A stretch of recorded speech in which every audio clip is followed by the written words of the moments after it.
Sa Ebanghelyo sa Malat ni San Mateo. Himayawon ikaw, Panginoon. Dito sa Ndendo. Ito din o dito sa Ndendo. Dito.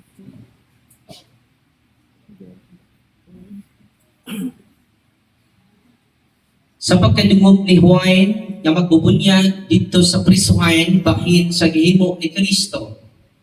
Ipaadto niya kang Jesus ang pipila sa iyang mga tinunan. O nangutana sila kang Jesus, sultihi kami, ikaw ba ang gigon ni Juan nga muanhi? O magpaabot pa ba kami lain? Si Jesus, ito ba? Pamauli kamo og subinli si Juan sa iyang nadungog og nakita. Inyong nadungog og nakita.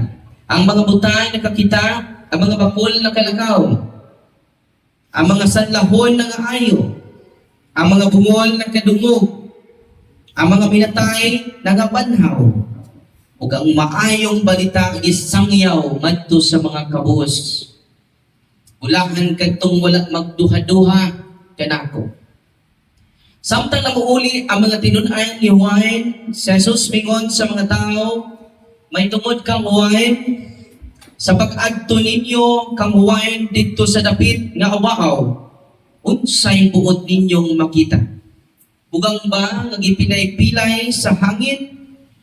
Unsa ba gayod ang inyong giadto aron tan-awon? O sa pagkatao nga duhog pamiste? Ang mga tao nga nagpistig sa manini at tuwa magpuyo sa mga palasyo. Sultihi ako, unsa man kayo ng inyong gipaabot nga makita. Propeta, o sultihan ko kamo, nakita ninyo ang labaw paso sa propeta. Kay si Juan maugayon ang ingon sa kasulatan, aniya ang akong sinugo na ingon ng Diyos, ipadala ko siya una kanimo, aron ang dahon niya ang dalan alang kaninyo. Hinumdumi kini, wala pa'y tao nga sama ni Juan na magbubunyag. Apan ang labing iwit sa ingalian sa langit labaw pa kay kaniya. Ang Ebanghelyo sa Ginoo. Daig ko ikaw, Kristo. Magandang tanghali bayan. Happy Second Convention sa mga Catholic Faith Defenders dito sa Diocese of Tagbilaran. Bigyan natin ng papuri ang lahat ng nandito. Ang dami na natin. Nung una, ako lang sa Tagalog kay worldwide uling anto. Kahit nahirapan sa kalisod, sa pagsasalita ng mga salitang ugat na binubuo ng mga barikos. So very inspiring mga kapatid, ang ating Ebanghelyo ngayon. Bakit nasabi ni Kristo na wala pa'y sama kang Juan na magbubunyag? Dahil si San Juan magbubunyag, siya yung the greater prophet, the greatest prophet in the Old Testament. Siya yung panghuli. Kung may propeta ngayon, magduda na kayo. Si propeta Juan yung panghuli. Kung makakita kayo sa social media, may propeta, huwag kayong maniwala. Si San Juan yung last prophet. Siya yung pinaka-the best sa Old Testament. Pero ma-amaze ka dahil sa kadugtong nito na sinabi ni Kristo, ang pinaka-uli sa kaharian ng langit ay labaw pa niya. Higit pa sa kanya. Paano yan? Siya yung greatest prophet in the Old Testament, and then siya yung panghuli sa langit. Bakit nasabi ni Kristo ito? Dahil nawala na si San Juan during Pentecost. The greatest gift given to us during Pentecost, the Holy Spirit. The grace from God. So ngayon, si San Juan proclaiming the kingdom. But all of you are members of the kingdom. Kaya tayo ngayon, because of the grace of God, the promise of the grace of God, nakalamang tayo. Hindi na bautismohan si Juan sa bautismo ni Cristo. Di ba?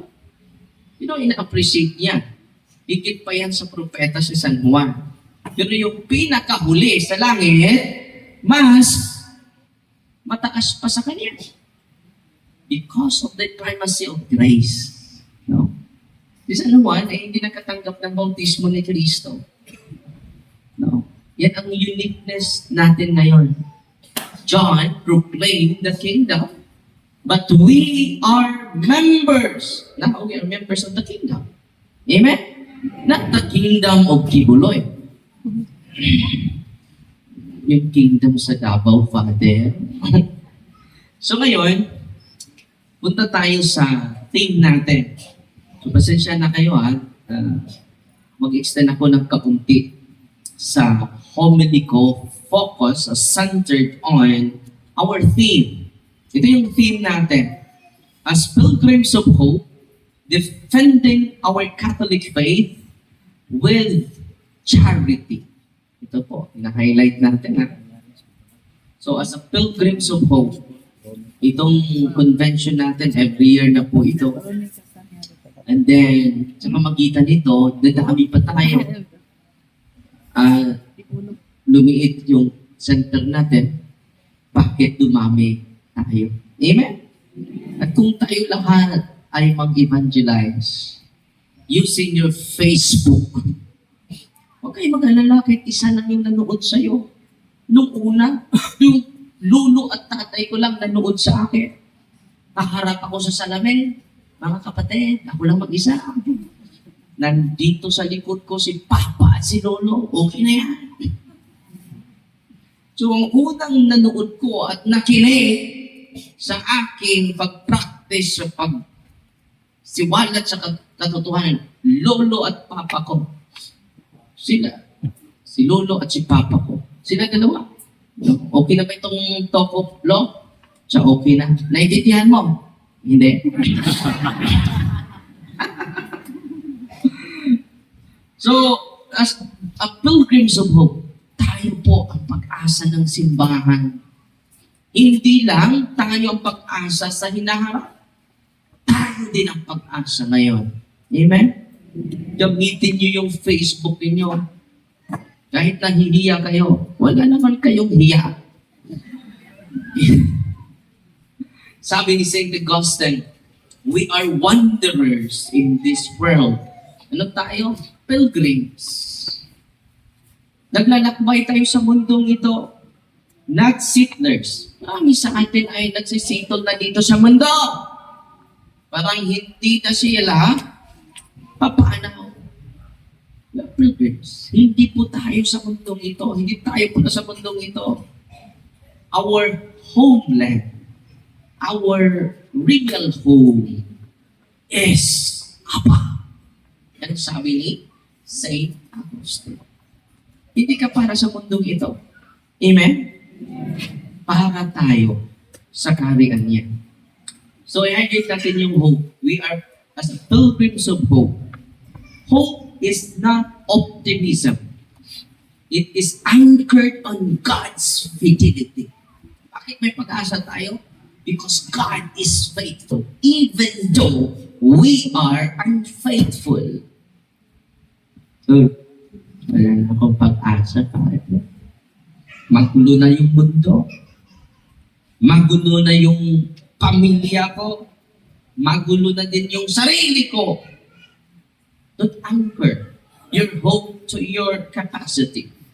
Don't anchor your hope on your own community. Don't anchor your hope on leaders, political leaders.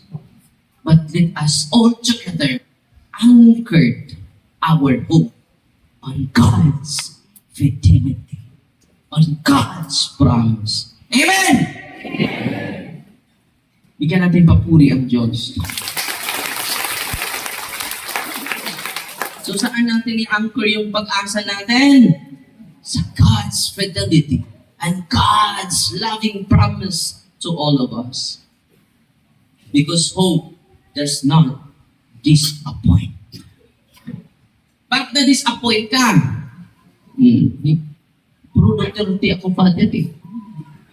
Pro Marcos kasi ako. Nag-aaway ng mga CFD sa Duterte at sa Marcos. Ano ba kayo? You anchor your hope to human capacity, not on God.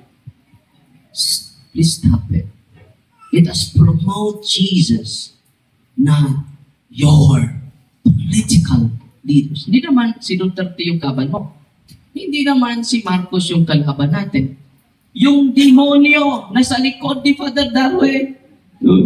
Yung demonyo na nasa likod ninyo. Tingnan niyo yung likod niyo. Yun! Hindi yung demonyo. Ikaw pala yung demonyo. Why we are disappointed now? Because we anchor our hope not on a solid ground. Not on a solid ground. So, sino yung i-anchor natin? Para hindi tayo ma-disappoint. Kay Kristo. Amen? So, huwag na kayo mag-away sa politiko. I-pray na lang. At file na natin ang kaso. Yung mga bumili ng puro. So, it is not based on fear, but it is based on little principle and truth. Huwag na tayo mag-away. I-promote na natin ang batas. Amen? So patuloy tayo. Defending the faith is a biblical command. Yung pagtatanggol sa ating pananampalataya, it is a command. It is not an optional, but it is a command. 1 Peter chapter 3, verse 15, always be ready to give an explanation to anyone who asks you for a reason for your hope. Hindi tayo magkipag-away. Just share your reason of your hope. Amen. Defending the faith is not optional. It is part of Christian discipline. Sabihin siya, wala lang uso yung defend, brad, sister. Ano sabi na Apostol San Pedro? It is not optional. It is essentially part of our mission as being Christian. But the scripture adds, as essential condition, ito lang dapat natin huwag kalimutan. But do it with gentleness and reverence. Ano? Do it with gentleness and reverence. Huwag natin personalin yung kalawan natin, bubo ka. Di ka nag-eskwila, nabita ka, hindi ka kasabot, ano yung ibasa. Amaw ka. Kamay kay panabot ka na bankruptcy of right reasoning. Kung ang safety kagawin na niya yan, you are bankrupt of right reasoning. Truth must be spoken in love or it ceases to be Christian. Ulitin ko truth must be spoken in love or it ceases to be Christian. Kung lagi tayo nagdipinsa sa katotohanan, puro tayo galit, puro tayo nakasimangot, it ceases to be Christian. Hindi ka na Kristiyano. Pagano ka na. Charity is the soul of apologetics. Ano? Love is the soul of apologetics. 1 Corinthians chapter 13 verse 2, if I understand all mysteries and all knowledge, but do not have love, I am nothing. Useless yung pagka-CFD mo. Kahit anong talino mo pa, nabasa mo na yung lahat ng mga references, ang talino mo na. But you don't have love. I am nothing. Because charity is the soul of apologetics. Mag-ingat kayo sa intellectual pride. Intellectual Pride is the downfall of many safeties. So charity is the soul of apologetics. At I hope tayo na nandito, puno tayo ng pag-ibig. Sabi ni St. John Chrysostom, nothing so cold as a Christian who does not care for the salvation of others. Bakit tayo nag-share sa katotohanan na ating alaman sa simbahan? Because we want salvation. Hindi lang sa atin. So ang intention natin is to save them, not to condemn them. True defense of the faith seeks not to win arguments, but to win souls. Wow. Yan ang punto ni St. John Chrysostom. Hindi manalo sa diskusyon, but to win souls. At sa awa ng Diyos, yung kadiskusyon natin, sino na yung speaker natin kanina? Yung mga converted pastor. Amen? Kung tayo magkaisa in defending the faith with a humble heart. Diba yun ang theme natin? Fight di pa rin. Tatak safety, pero masungit. Arrogante. Nasaan na yung humble heart? Hindi na humble, hambog heart na. Hindi na hakbong. Lagi na lang siya yung tama. So mag-ingat kayo Kung kayo na laging tama, may tama na kayo. Delikado yan. No? Defending the faith. Patuloy tayo. Truth and love are never opposed. Hindi po kasalungat. Yung katotohanan at ang pag-ibig. Sabi ni San Pablo, Ephesians chapter 4 verse 15, speaking the truth in love, we grow in every way into Him, who is the head, Christ. So kung lagi tayo nagsasalita, galing sa puso natin, hindi galing sa isipan natin. Speak from the heart. Don't speak from your head. It will lead us to arrogance. It will lead us to intellectual pride. Speak from the heart. At ano mangyari? We become like Jesus. The church fathers or the apologists of charity, St. John, nandito na yung patron natin sa Diocese of Tagbilaran si St. Roberto Bellarmine. Yan po ay bagon na nagawa. Mag-celebrate na tayo September yung festa niya. So, simula ngayong sunod na taon, mag-celebrate na tayo, mag-diriwang na tayo para sa kanya. Ha? And then, para maunawaan natin yung may direction tayo at may model tayo. Siya po ay kahit yung opponent niya, ito yung very inspiring sa buhay niya. Kahit yung opponent niya ay grabing respeto sa kanya. Because he is an apologist of charity. At yan ang gusto ko na ma-emulate natin. Makikita yung mga tao natin at ibang sekta ay dudubli yung respeto sa atin. Baka dudubli yung hatred nila. At tayo ang dahilan, may imperno sila at masama naman tayo. Ngayon tayo ang rason na full of hatred yung mga pastor, full of hatred ang mga ibang sekta sa atin. Sabi ni Saint Justin Martyr, we do not seek to persuade by force, but by truth. Sa atin, ang punto niya, na hindi natin i-convince yung mga tao by force, but by truth. Bakit makuha natin sila? Not because of by force, but by studying truth. Kaya may Bible study tayo. Kung gusto niyo naliman pa yung kaalaman niyo, continue to listen to the teachings of the church. Continue to read the teachings of the church. Walang tigil ng pagbabasa. Walang tigil sa pag-aaral because we study not for school. We study for life. Salamat, nag-graduate na ako. Hindi na ako mag-aaral. Sabi ni Saint Roberto Bellarmine, patron natin, errors are not conquered by insults, but by patience and doctrine. Maganda, no?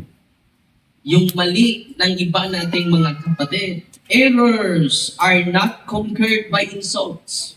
Kung insultuhin natin bawat isa, lalo-lalo na yung ibang sekta, errors are not conquered by insults, but by virtues, patience, love, and the teachings of the church. So, paghuli, itong mga practical guide na gusto ko na magawa natin bilang Catholic Faith Defender. Defending the faith with charity. 5 po ito. Una, root your life with prayer. Let us ground our life with prayer. Bago tayo magbigay ng sharing, kneel down before the Blessed Sacrament. Kung wala kang Blessed Sacrament, kneel down before the saints. Kneel down before your altar. Apart from me, take note, apart from me, you can do nothing. No? Baka nag-rely ka na sa talino mo. Baka nag-rely ka na sa capacity mo. Root yourself with prayer. Yan ang una. Pangalawa, know what the church teaches. Kailangan alam mo ano yung interpretasyon ng specific text? Ano yung interpretasyon ng mga church father dyan? Know the church teaching. What the church teaches. Sabi ni Saint Jerome, anong sabi ni Saint Jerome? The ignorant ear, but the instructed discern. No? Yung mga ignorante, sagot lahat. Pero yung sagot, mali naman. Walang tanong na hindi ko nasasagot. Pero nung na-discover niya, lahat ng sagot niya, mali naman. The ignorant ear, but the instructed, the well-learned person continue to discern. Yung tanong ni Bay Inting na una, dahil wala akong dalang church fathers and document, mga komentary sa mga theologian, biblical scholars, sabi ko, susunod lang natin sasagutin yan. No? Because the more we learn, the more we ask for more time to study more and to discern more. Know what the church teaches. Yan ang pangalawa. Pangatlo, listen before you speak. Uy. Ang ibang CFD hindi makikinig.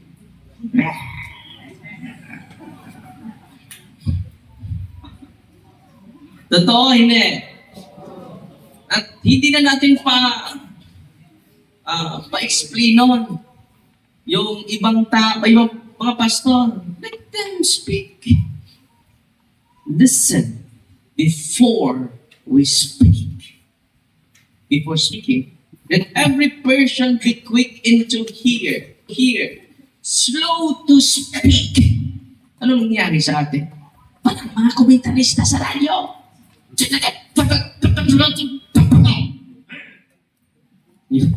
James chapter 1 verse 19. Let every person be quick to hear and slow to speak. The more you speak slowly, the more you discern well. And you will answer them concretely. not personal interpretation. Yan ang pangatlo, speak clearly. Listen before speaking.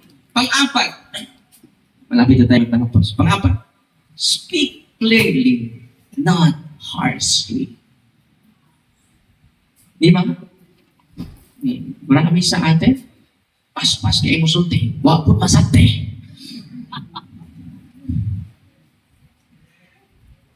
Speak clearly, not harshly. Dapat yung mga words natin, hindi makapagsabi sa kahit sino. Ang guilty po ko niyo sa no? Colossians chapter 4 verse 6.